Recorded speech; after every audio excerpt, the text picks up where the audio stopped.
창세기 7장 1절에서 24절까지 말씀입니다. 제5차 특별 새벽기도의 창세기 말씀을 통해서 우리가 계속 하나님의 은혜를 함께 누리고 있습니다. 창세기를 두 번에 걸쳐서 40일 특별 새벽기도회로 나누려고 하는데 이번 우리가 5차 특별 새벽기도회는 그 중에 전반부에 해당되는 말씀을 우리 같이 나누고 있습니다. 오늘 본문 말씀도 조금 길긴 하지만 또 여러 개 주제가 있지만 특별히 심판이라는 것에 맞추어서 우리의 본문 말씀을 같이 묵상하고 적용해 보고 싶습니다. 심판이라는 단어를 생각하면 여러분들은 어떤 생각이 제일 먼저 드실까? 이게 제게 참 궁금했습니다. 우리 어떤 말에서 주는 뉘앙스가 심판 이렇게 하면 멸망 혹은 어떤 험한 어떤 박해, 힘든 것 이제 이런 것들에 대해서 언뜻 떠올리기가 더 쉽지 않을까? 이런 생각이 저에게는 들었습니다. 제가 심판이라는 말을 떠올리고 나니까 이것이 우리에게 어렵고 힘들고 요한계시록이나 여러 마지막 날에 대해서 예언하고 있는 말씀들이 마지막 날, 마지막 때 심판에 갖고 있었던 여러 자연재해나 현상들 때문에 힘들고 어려운 일들에 대해서 이야기하고 있어서 우리도 심판이라는 단어를 떠올리면 좀 어렵고 힘든 것에 대해서만 생각한다라고 생각하게 되었습니다. 오늘 본문 말씀이 그 물로 홍수로 심판했던 이야기, 과연 그렇게 힘들고 어려운 물이라는 자연재해를 통해서 이 세상이 새로운 어떤 전환점을 맞게 되는 그런 것을 우리가 오늘 읽었는데, 그런데 우리의 믿음과 우리의 고백이 그렇게 멸망하고 어려운 어떤 현상들을 바라보게 될 것인가, 아니면 하나님께서 그 가운데에서도 예비하신 은혜의 손길들을 남겨놓으신 은혜의 씨앗들을 붙잡을 것인가, 이게 믿음의 눈이라고 생각하게 되었습니다. 심판에 대해서 이야기할 때 과연 하나님께서 멸망하도록 하신 사람들에게는 그게 끔찍한 날이 될 수밖에 없겠다. 그러나 하나님께서 선택하시고 하나님께서 사랑하시는 사람에게는 심판의 날이야말로 하나님께서 새로운 삶을 주시고 희망을 주시는 바로 그 날이 아닐까?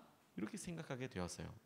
그러다 보니까 하나님께서 노아를 통하여 우리에게 첫 번째 물의 홍수의 사건을 통해서 하신 이것이 전혀 다른 고백으로 이어지게 된다고 깨닫게 되었습니다. 고백이 무엇이냐면 심판 날은 말씀대로 이루어지는 날이 될 것이다 하는 것이죠. 멸망하는다 여기에 포커스가 있는 게 아니라 하나님의 말씀이 이루어지는 날이 심판의 날이 될 것이다 하는 것이죠. 1절 말씀 그리고 4절 16절 말씀을 보면 주님께서 노아에게 말씀하셨다. 그래서 쭉 들어가게 되는 짐승들이 나오고 4절 말씀에 이제 이래가 지나면 내가 40일 동안 밤낮으로 땅에 비를 내려서 내가 만든 생물을 땅 위에서 모두 없애버릴 것이다. 16절 말씀에 노아에게 명하신 대로 살과 피를 지닌 살아 숨쉬는 모든 것들의 수컷과 암컷이 짝을 지어 방주 안으로 들어갔다. 이렇게 나와 있습니다. 다 읽지는 않았지만 하나님께서 말씀하신 그날 바로 일주일 전에만 이야기하신 것이 아니라 120년 전에 이미 얘기하신 것이죠. 이 땅에 홍수가 있을 것이다. 이 땅을 심판하게 될 것이다. 라고 말씀하셨습니다. 그 말씀이 있고 나서 여러 번 동일하게 말씀하셨을 테지만 마지막 홍수가 시작되기 그 전에 다시 한번 말씀하셨습니다. 동물들을 데려다가 안으로 들여다 놓아라. 그러니까 그 주위에 있는 사람들이 산 위에 배를 짓고 있는 노아의 모습만 봤어도 이상하다 생각을 했을 것이고 그 가운데 동물들이 오는 것만 봐도 진짜 이상하다 생각할 것이고 이유도 아마 수백 번도 더 물어보게 되지 않았겠습니까? 나무를 잘라내고 그 나무를 자르면서 함께하게 한 여러 것들이 있었을 것이고 재료가 필요하면 사람들에게 가서 사올 수도 있었을 것이고 이 120년이라는 시간은 우리의 삶에서 일어날 수 있는 모든 경우의 수를 다 합한 그런 시간이라고 생각하게 되었습니다. 어떤 분은 노아가 제일 처음에 믿음으로 하나님께서 행하시는 은혜를 누리게 되었을 때 약속을 받았을 때 첫 번째 한 일은 망치 잡고 그리고 밭으로 나가서 아니 산으로 나가서 잣나무 씨앗 뿌린 거다 이렇게 이야기하는 사람도 있더라고요. 잣나무를 120년 동안이나 중간에 있는 거 다 베어가면서 하면 분명히 심기도 했겠죠. 그러니까 그 주위에 나고 또 나고 베어내고 잘라내고 잣나무가 자라게 하는 것은 하나님 책임이지만 심는 거는 노아도 해야 되지 않았겠습니까? 그렇게 상상력을 동원해서 이야기하시더라고요. 중요한 것은 그런 일들이 미리 이야기되어 있는 말씀이 하나님께서 하신 그 말대로 이루어지게 되었다라는 것이 중요한 것이죠. 우리의 삶에서도 하나님께서 이야기하신 참 많은 것들이 있겠다. 그 말씀이 실제로 우리의 삶에 이루어지는 날이 있겠다라는 것에 적용이 되게 되었습니다. 그러니까 우리가 심판의 날을 맞이하면 제일 첫 번째 떠올리게 될 생각은 어떤 것들이냐면 얼마나 두려운가, 얼마나 무서운가가 아니라 이럴 줄 알았다. 이렇게 된다 했는데 심판의 날에 우리가 전혀 모르던 일들이 새로 일어나는 게 아니라 늘 말씀에 오던 일들이 일어나게 되는 것이죠. 늘 말씀에 오던 일들이 그대로 되어지게 되는 것이죠. 늘 그대로 되어지게 되던 일. 제가 젊은이 사역을 굉장히 오랫동안 하게 되었는데 청년들이 와서 결혼 주례를 부탁하는 일이 많습니다. 그래서 나이에 비해서 주례를 정말 많이 해봤습니다. 그렇게 주례를 하다 보면 깨어지는 커플도 있고 어려운 커플도 있어서 이제는 그 전에 미리 교육을 해야 된다는 것을 알았습니다. 결혼하기 전에 상태가 제일 좋을 때 결혼할 때 이런 게 중요하다, 이런 게 어렵다, 이런 게 진짜 마음 상한다, 힘들더라 그렇게 얘기하면 둘이 와서 정말 웃으면서 기쁨으로 듣습니다. 계속 마음이 불안한 거예요. 아니 이렇게 웃고 들을 일이 아니라 진짜 힘들다, 어려워 이야기를 해줍니다. 그러면 목사님 잘 알겠습니다. 힘들겠습니다. 기도하겠습니다. 그리고 웃으면서 이렇게 다들 나갑니다. 그러면 결혼식 날서부터 제가 말한 그대로 어렵고 힘들어하는 사람들이 있어요. 그래서 벌써 그냥 화장하다가 싸우고 들어왔는지 한 30cm는 떨어져가지고 들어오는 경우들도 있어요. 이거 나가면 어떡하나 싶을 정도로. 그리고 와서 또 힘들다고 찾아오는 사람들이 있습니다. 저는 AS라고 부르거든요. 애프터 서비스라고.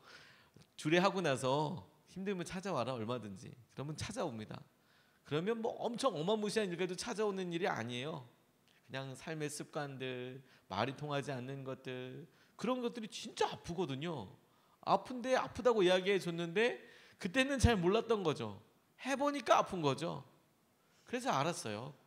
결혼하는 사람들에게 심판의 날이라는 게 다른 게 아니라 진짜 하나님 이렇게 말했던 대로 그대로 이루어지는 거예요. 성경 말씀에 있던 대로 그대로 다 이루어진다. 진짜 사랑하지 않으면 힘들다. 이렇게 이야기했던 게 그냥 그대로 일어나는 거죠. 말씀도 딱 그와 같다고 생각하게 됐어요. 결혼이 힘들다 그렇게 이야기한 부분들도 사실이지만 행복하다, 진짜 행복하다. 한 번도 경험해보지 못했던 은혜를 경험하게 될 거야. 누군가가 나를 믿어준다는 것은 정말 놀라운 경험이야. 정말 행복한 거야. 또 그렇게 경험하는 사람들도 있거든요. 말씀이 우리에게 이끄시고 주장하실 때 그 말씀이 이루어지는 나를 위해서 준비하는 것은 정말 중요한 것이구나 라고 생각하게 되었습니다. 어떤 사람들은 두려움의 시작으로 해서 두려움으로부터 기인해서 세상의 마지막 때를 위해서 준비하는 사람들도 있습니다. 저는 그것도 지혜로운 일이라고 생각은 합니다. 내 마음대로 주장하는 게 아니라 말씀에 쓰여져 있는 것대로 준비하는 것은 어리석다고 할 이유는 없겠지요. 그런데 한 번 더 나아가서 그 시작의 두려움이 아니라 마지막 때 하나님이 오실 때 그때를 준비하는 것이 두려움에서부터 시작이 아니라 하나님 우리에게 말씀하신 것이 내게 실제로 이루어지는 날, 그날을 준비하는 것이 더 놀라운 지혜라는 생각을 하게 되었습니다. 하나님께서, 아버지께서 우리에게 마지막 그 만남을 허락하여 주실 때 부모와 자식 간의 심판과 우리가 생각하는 어렵고 힘든 일들 뿐만이 아니라 그날은 정말 기쁜 날이 될 것이고 그날은 정말 새로운 시작의 날이 될 것인 것이죠. 노아에 통하여서 하나님께서 그와 같은 이루실 그런 일처럼 말입니다. 우리가 그날을 위해서 함께 깨어서 기도할 수 있으면 좋겠습니다. 두 번째로 주목하게 된 것은 무엇이냐면 하나님께서 그와 같은 여러 일들을 이루실 때 가정에 대해서 가꾸고 계셨던 계획입니다. 희망입니다. 7절 말씀, 9절 말씀에 보면 노아는 홍수를 피하려고 아들들과 아내와 며느리들을 데리고 함께 방주로 들어갔다. 9절에 하나님이 노아에게 명하신 대로 수컷과 암컷 둘씩 노아에게로 와서 방주로 들어갔다라고 나와 있습니다. 제가 주목하게 된 것은 무엇이냐면 믿음의 사람이 희망이다, 믿음의 가정이 대안이다라는 것입니다. 하나님께서 이 땅을 다 이렇게 쓸어버리실 때 하나님께서 완전한 멸망, 완전히 다 그냥 엎어버리는 것이 목표가 아니었고 그렇게 많은 사람들이 심판의 때에 구원을 받지 못하기도 했지만 그럼에도 불구하고 하나님께서 새로운 시작을 준비하고 계셨다는 것이죠. 그 시작을 어떻게 보았나, 어떻게 하나, 그 내용을 가만히 생각해 보니까 외적인 거 다 끊어버리고 그래서 뭐 남았나 보니까 가정이 남았더라고요. 그래서 결국에 남은 거 뭐 남았나? 가정이 남았더라고요.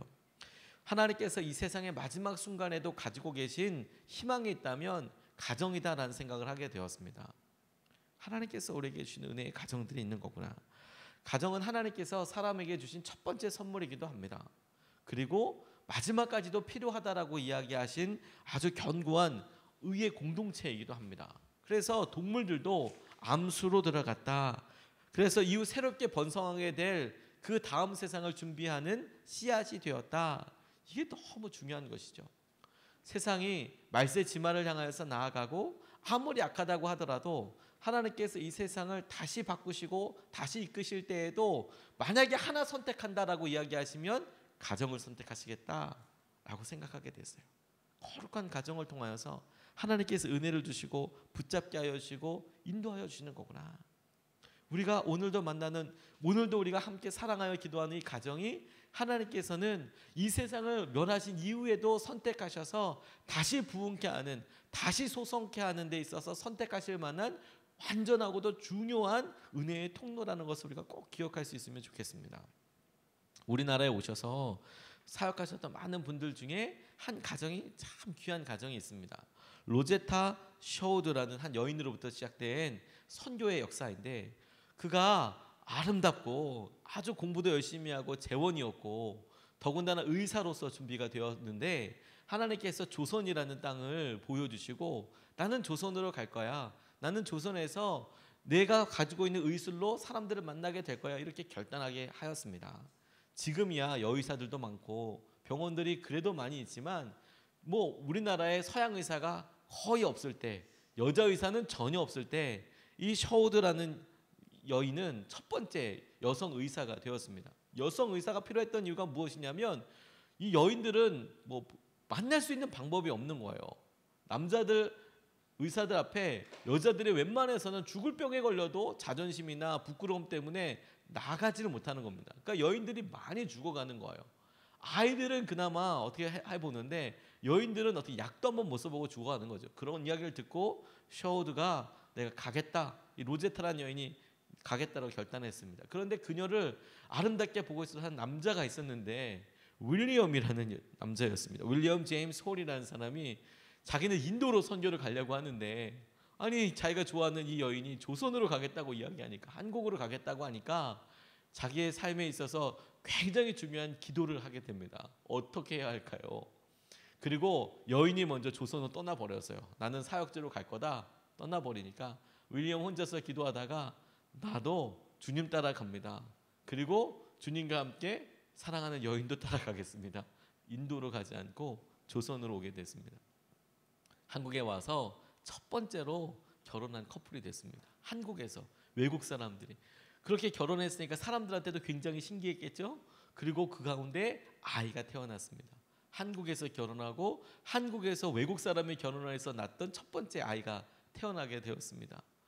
그런데 정말 열심으로 섬겨주셨어요. 우리나라를 위해서. 그래서 평양에서 전염병이 돌았을 때 윌리엄 홀이라는 이분이 가서 병원을 짓고 사람들은 다 전염병이라고 다 도망가는 거기에 큰 여관 하나를 빌려서 그 보구 여관이라고 지어놓고 거기서 사람들을 엄청 살렸습니다. 밤을 새워서 의사들도 다 떠날 때, 그리고 가족들도 떠나게 하고 자기 혼자 남아서 그렇게 이야기하다가 결국에 전염병에 걸려서 하늘나라로 갔어요. 순교하게 됐어요. 그러니까 사람들은 남편 죽었다. 당시에 우리나라 사람들은 어떻게 생각했냐면 남편 잡아먹은 땅에서 여자가 혼자 살겠나 이렇게 표현을 했대요.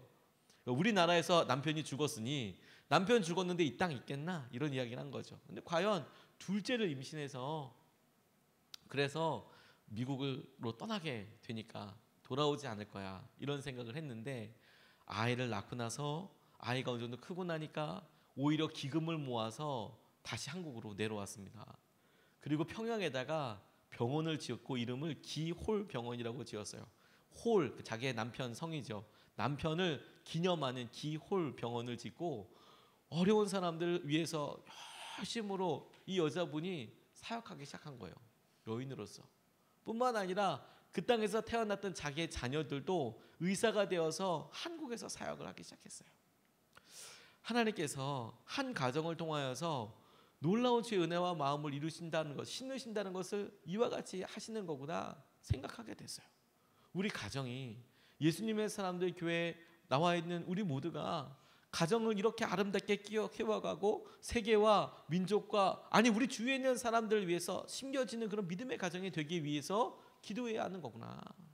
이게 하나님께서 심판의 때에 우리에게 도전하시는 굉장히 중요한 것이구나. 바라봐라, 다 멸망했다, 두려워해라가 아니라 바라봐라, 두려움의 때에도 가정이 있으면 살 수 있다. 이렇게 말씀하시는 것이죠. 하나님께서 또 주목하게 하신 것이 무엇이냐면, 그런데 그 가정을 가만히 보니까 하나님께서 의인이라고 칭하였던 사람은 노아밖에 없다는 것이 제게 또 너무 감사했어요. 노아를 칭하면서 그는 의인이었다. 그런데 아내 이름도 나오지 않고 셈, 함, 야벳은 나오지만 그들이 의인이었다라는 말은 나오지 않더라고요. 의인은 노아였는데 하나님께서 한 사람을 통하여 내 집과 가족을 구원하여 주신다라는 것을 보여주셨다고 생각 들었어요. 노아 하나 의인이었고 하나님께서 가정을 아름답게 지키셔서 그의 배우자를 지켜주시고 그의 자녀들을 지켜주시더라. 하나님께서 마지막 때 가정이 희망이라고 말씀하실 때 그 가정이 희망, 그 중에서도 오늘 기도하는 우리가 우리 가정의 희망이 또 되는 거구나. 하나님께서 구원의 역사하심을 저버리지 않으시는 분이십니다. 그 놀라운 은혜를 우리가 기대하고 같이 기도하고 오늘 기도하면서도 하나님께서 행하신 은혜를 우리가 그 마음으로 같이 붙잡게 되기를 주님의 이름으로 축복합니다. 오늘 혹시 말씀 붙잡고 같이 기도하고 싶습니다.